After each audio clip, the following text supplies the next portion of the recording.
Assalamu alaikum dear students. I welcome you all in today's video.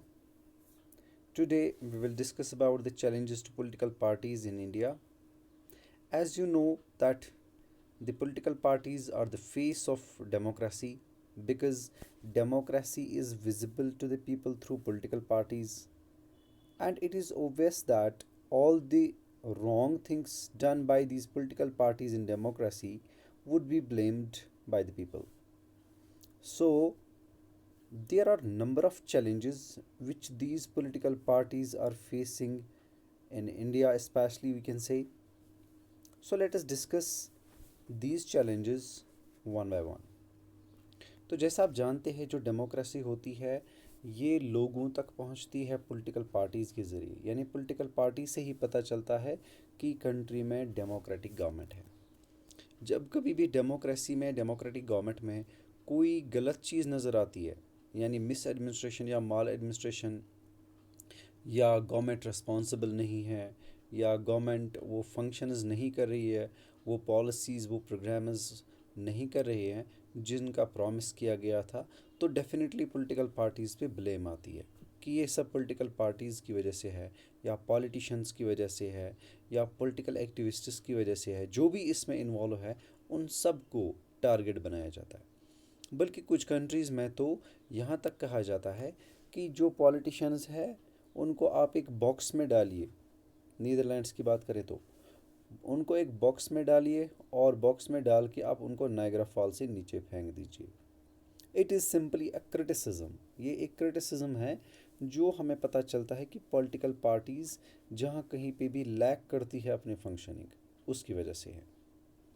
तो चले पहला challenge देखते हैं, पहली प्रॉब्लम देखते हैं जो पॉलिटिकल पार्टीज़ फेस करती है या जो पॉलिटिकल पार्टीज़ में नज़र आ रही है वो क्या है।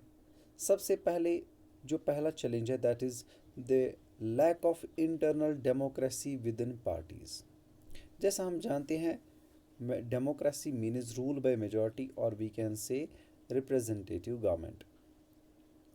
तो सबसे पहले ये डेमोक्रेसी होनी चाहिए पॉलिटिकल पार्टीज़ में, यानी जो भी मेंबर्स होते हैं पॉलिटिकल पार्टीज़ के उनको मेरिट के बेस पे मौका मिलना चाहिए पार्टी में काम करने का और फिर इलेक्शंस में पार्टिसिपेट करने का। अगर जीत जाए तो जो पोजीशंस वो डिज़र्व करते हैं वो उन्हें देनी चाहिए, लेकिन ऐसा हिंदुस्तान में नहीं होता है। फिर क्या होता है, जो भी पॉलिटिकल पार्टीज़ है, आप किसी भी बड़ी पॉलिटिकल पार्टीज़ की बात कीजिए, आपको नज़र आएगा कि ज़्यादातर पॉलिटिकल पार्टीज़ में जो किंग लीडर्स होते हैं, रिंग लीडर्स होते हैं, टॉप लीडर्स होते हैं, सारे डिसीजंस वही लेते हैं। और नतीजा क्या होता है, वो डिसीजंस के बारे में ज़्यादातर जो आम मेंबर्स होते हैं पार्टी के उनको पता ही नहीं होता, और ना ही उन्हें ज़िंदगी भर कभी मौका मिलता है to reach to the highest position of leadership. नहीं मिलता है ये मौका।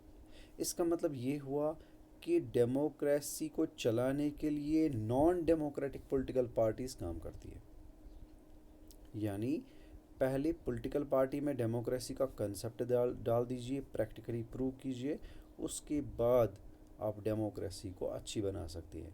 जब पार्टी में ही डेमोक्रेटिक डिसीजंस नहीं होते तो what can we expect from the government of these political parties. So, in simple words, there's a lack of internal democracies, yeah, internal democracy within these political parties, and that should be reformed. That needs to be reformed. It is most important to reform the internal leadership of these political parties. So, no person should be given, we can say, absolute powers in political party on the basis of his dynastic leadership or sometimes the family ties। यहाँ तक कि बहुत सी ऐसी political parties भी हैं जहाँ पे principles या पॉलिसीज़ मैटर नहीं करती है। वहाँ मैटर करती है कि आपकी रिलेशन कैसी है उस पार्टी के अच्छे लीडर्स के साथ। यानी अगर मैं किसी पॉलिटिकल पार्टी को ज्वाइन कर रहा हूँ तो मैं पॉलिसीज़ पे नहीं देख रहा हूँ अच्छे है कि नहीं है, प्रिंसिपल्स नहीं देख रहा हूँ वो अच्छे हैं कि नहीं है, बल्कि मैं देख रहा हूँ कि मैं कितना क्लोज़ हूँ उस लीडर के। जितना मैं क्लोज़ हूँ मेरी पोजीशन उतनी अच्छी है, जितना मैं उसके दूर हूँ उतनी ही जो पोजीशन है वो डाउन होगी। तो मतलब ये हुआ कि पार्टीज़ में कोई डेमोक्रेटिक कॉन्सेप्ट नहीं है।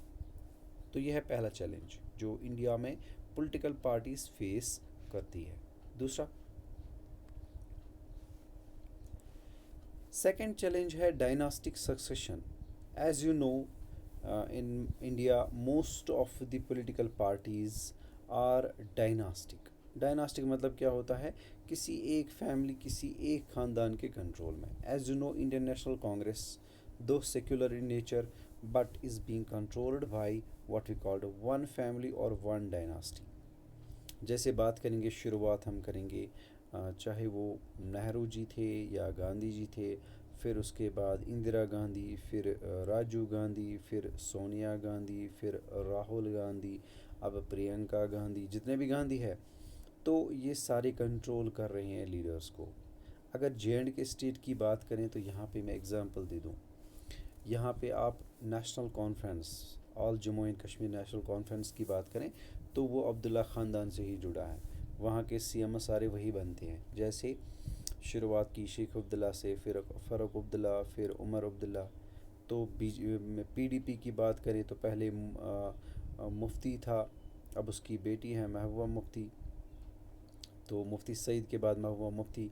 ये लग रहा है कि कुछ लोग ही इस पार्टी सिस्टम में टॉप पोजीशंस को होल्ड करते हैं, यानी जो बाकी लोग हैं उनको अप या हम कहेंगे टॉप पोजीशंस पे जाने का मौका नहीं मिलता। And most of the decisions are taken by these leaders. Most of the decisions, most of the policies and programs are framed by these politicians who mostly control all the powers in the party। तो ये हो गया dynastic succession. बाप मर गया तो बेटा, बेटा मर गया तो फिर पोता, ये चलता रहता है। और ये सबसे बड़ी दूसरी प्रॉब्लम है हिंदुस्तान की पॉलिटिकल पार्टी सिस्टम में। तीसरा चैलेंज जिसको हम कहते हैं वो है मनी एंड मसल पावर। ये तीसरा चैलेंज क्या है, एज यू नो, जो पहले पॉलिटिशियंस हुआ करते थे या पहले जो पॉलिटिक्स में आते थे, उनका बैकग्राउंड, उनका कैरेक्टर, उनका बिहेवियर सब ऑब्ज़र्व किया जाता था। लोगों को वो इन्फ्लुएंस कर पाते थे, लोगों में उनकी एक रेपुटेशन थी, एक इमेज थी, एक पहचान थी, तो वो पॉलिटिक्स में आया करते थे। But with the passage of time, since last 2 or 3 decades, this political system, this politics in India has become basically the business of what we call the goons and the business magnates। जो बड़े बड़े business magnets हैं या जो बड़े बड़े गुंडे हैं, वो अब इस पॉलिटिक्स में आने लगे हैं। बल्कि यहाँ तक कह सकते हैं कि क्रिमिनल बैकग्राउंड के बगैर पॉलिटिशियन तो बनना नामुमकिन ही है। तो किसी भी पॉलिटिशियन का अगर प्रेजेंट डे में देखा जाए तो उसका कोई ना कोई क्रिमिनल बैकग्राउंड ख़तरनाक हो ही जाता है। तो जैसे ही वो पावर में आता है, सारे क्राइम उसको साफ कर देता है, अपना रिकॉर्ड चिट्टा साफ दिखाता है। तो कहने का मतलब ये है कि आज ये पॉलिटिशियंस, ये पॉलिटिकल पार्टीज़ जितनी भी है, पैसे और जिसको हम कहते हैं मसल पावर, यानी अपनी ताकत का पूरा इस्तेमाल करते हैं। फिर किस चीज़ को छोड़ते हैं ये उन पॉलिसीज़ को, उन प्रिंसिपल्स को, उन प्रोग्राम्स को, उन स्कीम्स को जिनसे एक पार्टी इलेक्शंस में मेजॉरिटी सीट्स के साथ गवर्नमेंट बना सकती है। यानी होना चाहिए पॉलिसीज़, होनी चाहिए प्रोग्राम्स, लेकिन यहाँ चलता है पैसा और यहाँ चलता है मसल पावर। फोर्थ चैलेंज है कि जो भी चॉइस होती है वोटर्स को, वो कुछ ठीक नहीं लगती है। यहाँ पे फोर्थ चैलेंज है, the fourth challenge is that very often parties do not seem to offer a meaningful choice to the voters. Meaningful क्या हम समझेंगे इस मीनिंगफुल चॉइस से? इसका मतलब ये होता है, in order to offer meaningful choice parties must be significantly different. देखिए क्या है, जैसा हमने यूपीए अलायंस पढ़ा और एनडीए अलायंस पढ़ा, लोग वोट डालते हैं एक पार्टी को, वो जुड़ जाती है दूसरे के साथ। से फॉर एग्ज़ाम्पल किसी ने वोट डाला कांग्रेस को, तो कांग्रेस कि गवर्नमेंट वो चाहता है। लेकिन जब कांग्रेस किसी और पॉलिटिकल पार्टी के साथ कोलिशन गवर्नमेंट बनाती है तो उसकी चॉइस ख़त्म। यानी ऐसा लगता है सब पार्टीज़ की का जो एजेंडा है, इनकी जो पॉलिसीज़ है वो सेम है, कुछ खास इनमें नज़र नहीं आता, कोई खास मेजर चेंज नज़र नहीं आ रही है, कोई आइडियोलॉजिकल डिफरेंस नज़र नहीं आ रही है, कोई इनकी पॉलिसीज़ खास नज़र नहीं आती है। So as a result of that, most of these political parties are facing tough competition at the time of elections. क्यों बनती है एनडीए सरकार, क्यों बनते हैं यूपीए सरकार? बिकॉज ऑफ दिस, क्योंकि लोगों को वो अच्छी चॉइस नज़र नहीं आती।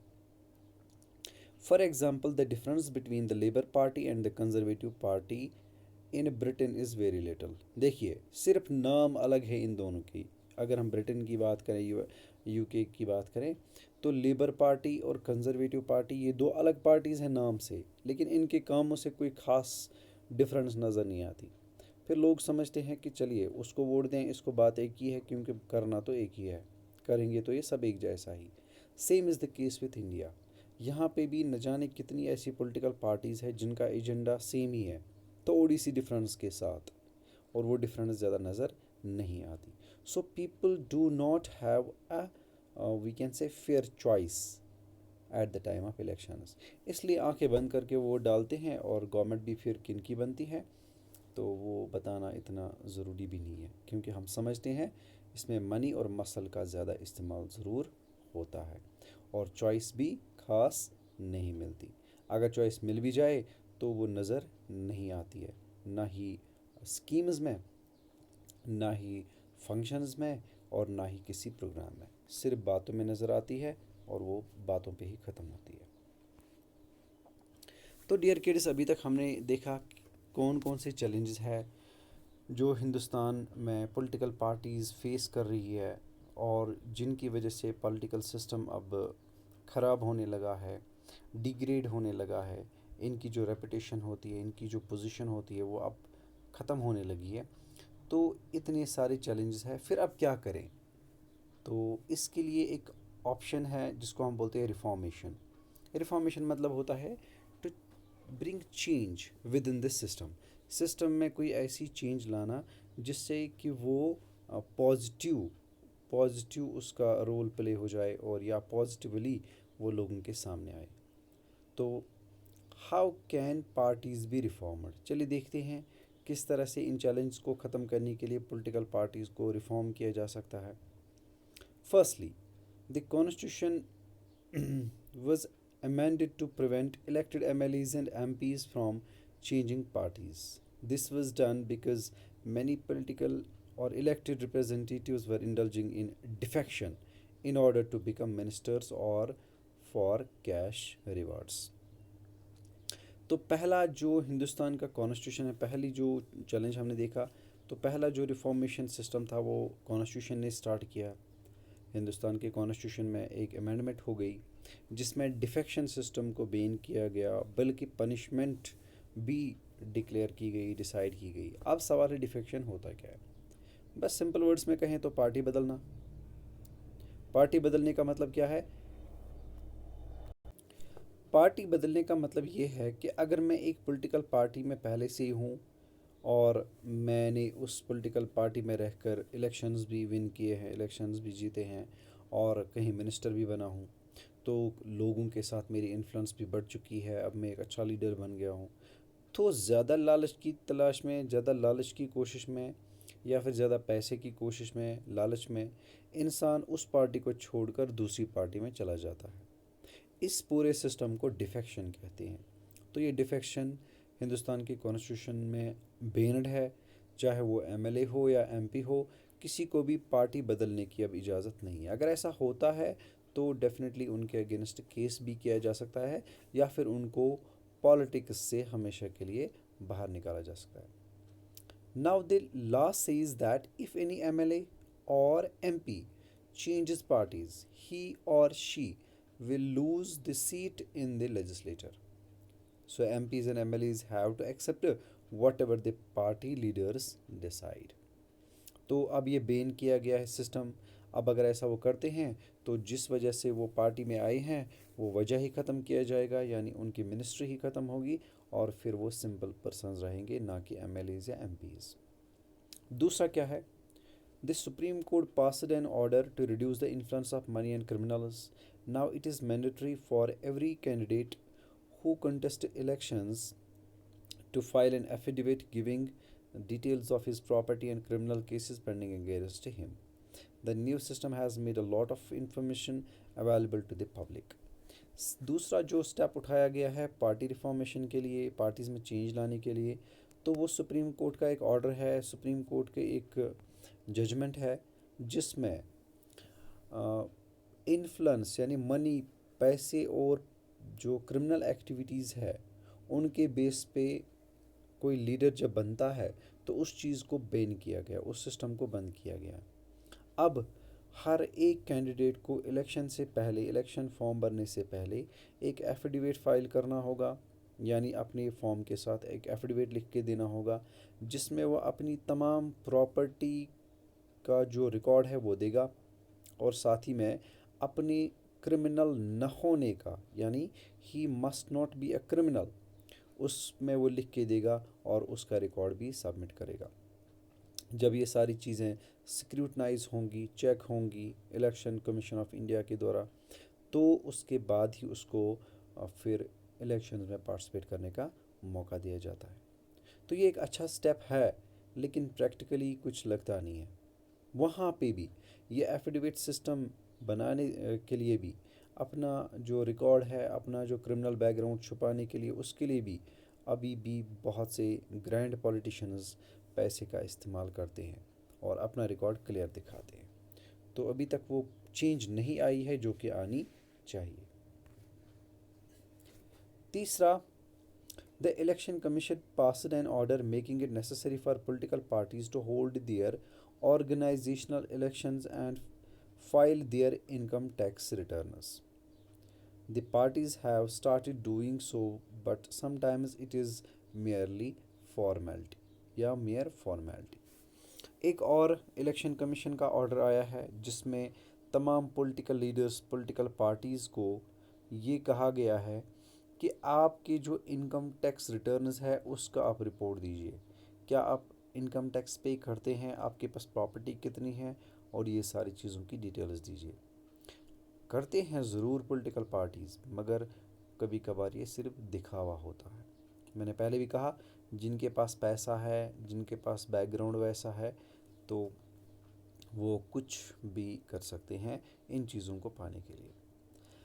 Fourthly, a law should be made to regulate the internal affairs of political parties. पहले ही मैंने बोला कि हर पॉलिटिकल पार्टीज़ में एक कमी है जिसको हम बोलते हैं इंटरनल डेमोक्रेसी की कमी है, यानी जो रिंग लीडर्स होते हैं तमाम डिसीजंस वही लेते हैं और वही कभी तो सीएमएस पीएमएस बनते रहते हैं और कोई नहीं बनता। तो हाई पोजीशंस पे उन्हीं को बिठाया जाता है और उन रिंग लीडर्स के साथ किनकी अच्छी रिलेशन है वही ऊपर जा सकते हैं, आई मीन से वही अच्छी पोजीशन पे पहुंच सकते हैं।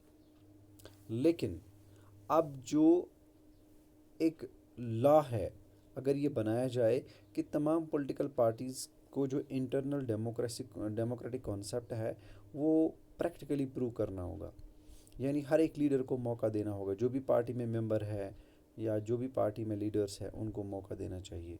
तो उससे क्या होगा, एक नई चेंज आ सकती है, नई सोच आ सकती है, नए पॉलिसीज़ बन सकते हैं। तो हर किसी को जब मौका मिलेगा तो वो भी अपने टाइम पे कुछ ना कुछ करने की कोशिश ज़रूर करेगा। So it should be made compulsory for political parties to maintain a register of its members, to follow its own constitution, to have an independent authority, to act as a judge in case of party disputes, to hold open elections to the highest posts। तो पहले तो मेरे ख्याल से elections होने चाहिए party में, पहले रिकॉर्ड होना चाहिए, तमाम मेंबर्स को मौका मिलना चाहिए, तमाम मेंबर्स को कॉन्स्टिट्यूशन के हिसाब से चलने की जो हिदायत देनी चाहिए। तो जब ये होगा तब पार्टी में चेंज आ सकती है। Fifthly, it should be made mandatory for political parties to give a minimum number of tickets about 1/3 to women candidates। खैर ये तो 2009 में एक बिल भी पास की गई थी that the women should be given at least 30% जिसको हम कहते हैं 30% reservation in the Lok Sabha elections, लेकिन ऐसा हुआ नहीं।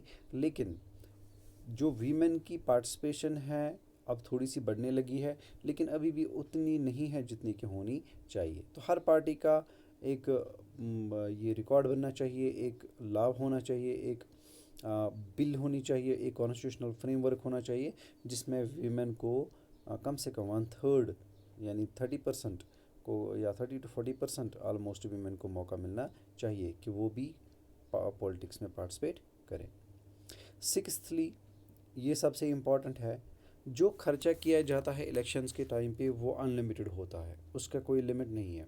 कभी कभार तो वोट खरीदे जाते हैं पैसे देकर या बाकी कोई चीज़ देकर, तो एक लिमिट होना चाहिए। और उसको हम कहते हैं state funding.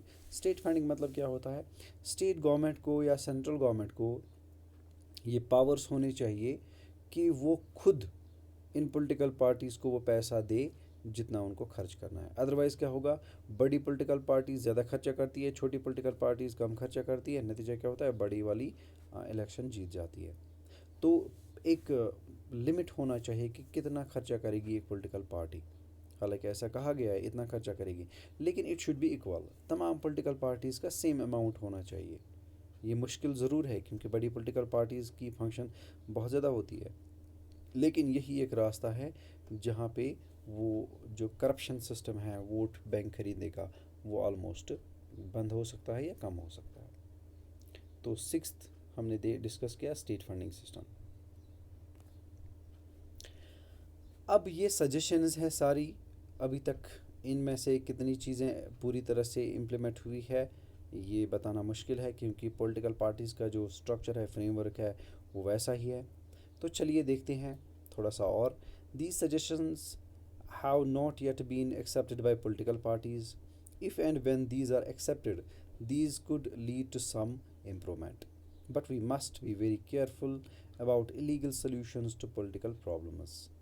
Over regulation of political parties can be counterproductive. This would force all parties to find ways to cheat the law. Besides, political parties will not agree to pass a law that they do not like. There are two other ways in which political parties can be reformed.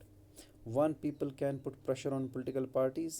This can be done through political petitions, publicity, and agitations. Ordinary citizens, pressure groups, and movements, and the media can play an important role in this regard. So, if political parties feel that they would lose public support by not taking up reforms, they would become more serious about reforms. Two political parties can improve if those who want this join political parties. The quality of democracy depends on the degree of public participation. It is difficult to reform politics if ordinary citizens do not take part in it and simply criticize it from the outside. The problem of bad politics can be solved by more and better politics. तो यहाँ जो suggestions हमने पहले पढ़ी है, ये suggestions ज़रूरी नहीं है कि पॉलिटिकल पार्टीज़ एक्सेप्ट करेंगी।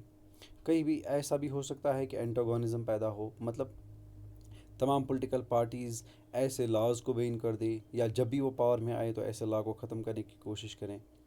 तो फिर ज़रूरत है लोगों के सपोर्ट की।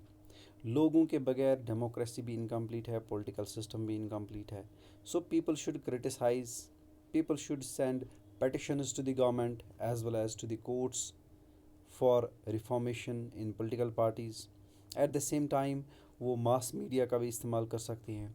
तो जितना ज़्यादा लोग प्रेशर करेंगे इन पॉलिटिकल पार्टीज़ को इंटरनल चेंज लाने के लिए, उतना ही पॉसिबिलिटी है चेंज होने की। क्योंकि पॉलिटिकल पार्टी तभी कामयाब होगी जब उसको वोट मिलेंगे, और वोट डालने वाले होते हैं लोग। अगर वोट ना डले, अगर लोग वोट ना डालेंगे और उनको ये कंडीशंस रखी जाएंगी कि पहले चेंज लाइए, पहले रिफॉर्म कीजिए, पहला पूरा सिस्टम आप बदल दीजिए, तब जाके आपको हम वोट देंगे, तो शायद पॉसिबिलिटी है चेंज आने की, शायद पॉसिबिलिटी है रिफॉर्मेशन की। तो इससे ज़्यादा लोगों की इन्फ्लुएंस होनी चाहिए पॉलिटिक्स में, क्योंकि एक सिटीज़न जितना पॉलिटिकली एक्टिव होगा उतना ही पॉलिटिकल सिस्टम अच्छा होगा। जितना ही वो इग्नोरेंट होगा, जितना ही वो पॉलिटिक्स से दूर रहेगा, उसे किसी बारे में पता नहीं चलता है या उसको कोई इन्फॉर्मेशन नहीं होगी पॉलिटिक्स की, उतना ही पॉलिटिकल सिस्टम वर्स्ट होगा। और वर्स्ट होने का मतलब होता है बैड गवर्नमेंट, और बैड गवर्नमेंट का मतलब होता है number of problems. Poverty level increase होती है, अनएम्प्लॉयमेंट रेट इंक्रीज़ होती है, जो हेल्थ एंड सैनिटेशन सिस्टम है वो प्रॉपरली काम नहीं करता है, जो बिज़नेस सेक्टर है वो प्रॉपरली फंक्शन नहीं करता। तो हर लिहाज में डेवलपमेंटल प्रोग्रेस बहुत कम होती है या फिर नहीं होती है अगर हम चेंज नहीं लाएंगे। तो इस चैप्टर में हमने जो कुछ डिस्कस किया, that was all about political parties, there formation, types, party systems, challenges and the reformation. इंशाल्लाह नए चैप्टर में फिर कुछ डिस्कस करेंगे। तो तब तक के लिए अल्लाह हाफिज़, एन्जॉय द डे।